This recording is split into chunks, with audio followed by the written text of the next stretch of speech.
Since 1960, more than 1 million whites have left New York City. The black and Hispanic population has grown by almost 1 million, and it's still growing. This is Rosedale, a community of 6,000 families in the far southeastern pocket of the borough of Queens. To the passing eye, it seems quiet. Modest 1- and 2-family homes with fenced-in lawns and tree-shaded streets.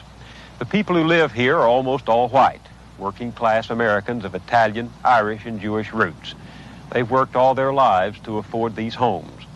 Many came from the inner city, refugees from neighborhoods in the Bronx, Brooklyn, and South Jamaica. Neighborhoods they saw changing and dangerous to live in. These people saved their money and made their escape to what they called the last frontier in New York City, to Rosedale, to what they hoped would be a safe and quiet life.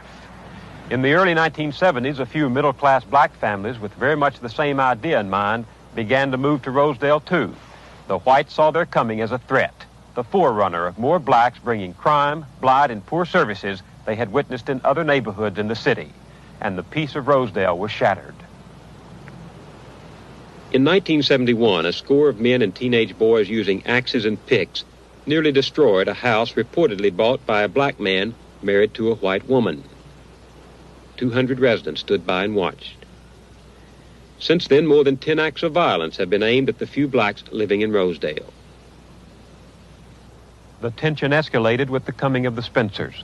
In the summer of '74, Tony and Glenda Spencer bought this 7-room house on 136th Avenue. They came to New York from the West Indies after living in London. Spencer, a photo engraver in Manhattan, said they just wanted a good place to live. But some whites suspected them of blockbusting, of trying to force lower property values on Rosedale homes so other blacks could afford to buy here. Before the Spencers moved in, their house was set on fire with gasoline. They moved anyway. On New Year's Eve day a year ago, while the Spencers and their son slept, a pipe bomb exploded on the porch and smashed through the windows of the house. Police said the bomb was intended to wipe out the family. Attached to the bomb was a note that read, "Nigger, be warned. We have time. We will get your firstborn first." It was signed, Viva Boston, KKK.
Turn around, Yum. Hey, don't come back. Don't come back. What? Don't come back. It is a new boy corner when we have. Come on, Yum. We were riding down this block, and these white people start saying, "Get out of here, niggas. You know, get out of my neighborhood. Don't come to this neighborhood." And then they start hitting on her. Throwing rocks and everything else. Throwing rocks. Because we were in their neighborhood. We went on a bike hike to McDonald's. We didn't mean to bother anybody. We had a nice We saw a parade. We down saw there. a gathering, so we went down there to see what was happening. All right. I mean, we didn't bother anybody. We weren't looking for trouble. I never even know people around here were like that. I've never experienced anything like this in my life.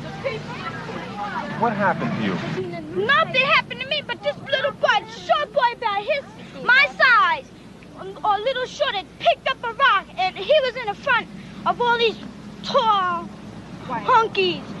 But he threw the rock. He tried to hit my sister, but he almost hit me about that much away from me. And I sure wish he had hit me with that rock. I would pick up the rock right next to me and hit him right dead in his face. They always say niggas are doing everything. They always say we're doing everything, right? We didn't, every time the white people come down the block, we don't push them out their neighborhood and throw rocks and start hitting them. We don't bother the white people around our neighborhood, but when we get in a white neighborhood, they just push us out. Yeah. Everybody was upset. They said we're nothing, you know, they were a piece of dirt, dogs. I mean, that's the way you treat an animal. I mean, God, we're human beings. You don't treat other people like that. It's just wrong. Black, white, I don't care. A person is a person. Skin should have no bearing on how you treat a person. That's just wrong. I hate their goddamn guts. Speak. I can't say that I hate them. I can't say that it's totally the kids' fault. I mean, I'm sure their parents had some bearing on the way they feel and everything else. I think it's just a system. I don't know. I can't say that I hate them because I don't hate anybody. Do you forgive them? No. No.